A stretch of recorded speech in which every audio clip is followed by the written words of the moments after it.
ഇന്ന് കാണാൻ പോകുന്ന വീഡിയോ എന്ന് പറയുന്നത് ഞാൻ പൂർണ്ണയിൽ നിന്ന് മേടിച്ച ഒരു ഫ്രോട്ട്സൺ പൊറോട്ടയുടെ ഒരു റിവ്യൂ ആണ്. അപ്പം മലബാർ പൊറോട്ടയാണ് മേടിച്ചിരിക്കുന്നത്. 10 എണ്ണമാണുള്ളത്.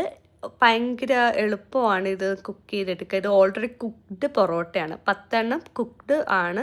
അപ്പോൾ നമ്മളിത് ആവശ്യമുള്ള എണ്ണം എടുക്കുക. ഇത് പാക്ക് ചെയ്ത് വെച്ചിരിക്കുന്ന രീതിയും കൂടി നിങ്ങൾക്ക് കാണിച്ചു തരാം. ഓരോ ബട്ടർ പേപ്പർ വെച്ചിട്ട് ഓരോ പൊറോട്ടയും സെപ്പറേറ്റ് ചെയ്ത് ലെയർ ചെയ്താണ് ഇത് പാക്ക് ചെയ്ത് വന്നിരിക്കുന്നത്. ഇതിൻ്റെ പാക്കേജിങ്ങും ഇതിൻ്റെ ക്വാണ്ടിറ്റിയും ക്വാളിറ്റിയും എല്ലാം അടിപൊളിയാണ്. ഈ പൊറോട്ടയുടെ സൈസ് വന്നിട്ട് നമ്മുടെ നാട്ടിൽ സാധാ തട്ടുകടയിൽ കിട്ടുന്ന ഒരു പൊറോട്ടയുടെ സൈസാണ്. 5 സ്റ്റാർ ഹോട്ടലിൽ പൊറോട്ടയുടെ ഒരു സൈസ് വെച്ച് കമ്പയർ ചെയ്തത്. ടേസ്റ്റ് വൈസും കൊള്ളാം, അടിപൊളിയാണ്.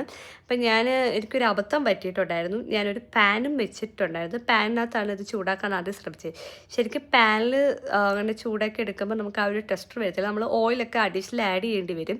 എൻ്റെ ഒരു അഭിപ്രായത്തിൽ നിങ്ങൾ ഈ പൊറോട്ട മേടിച്ചിട്ട് നമ്മുടെ മൈക്രോവേവ് വെച്ചൊന്ന് ചൂടാക്കി എടുക്കേണ്ട ആവശ്യമുള്ളൂ. 2 മിനിറ്റ്സ് അല്ല കൂടുതൽ വെക്കേണ്ട, അല്ലെങ്കിൽ പൊറോട്ട നല്ല കല്ലായിപ്പോവും.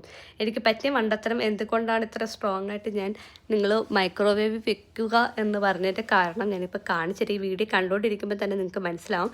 ആവശ്യം ഉള്ളത് എടുത്തതിന് ശേഷം ബാക്കി ഞാനത് ഫ്രീസറിൽ വെച്ചാണ് സൂക്ഷിച്ചു വെക്കുന്നത്.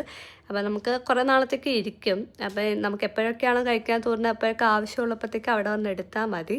അപ്പോൾ ഫ്രീസറിലോട്ട് വെക്കുക.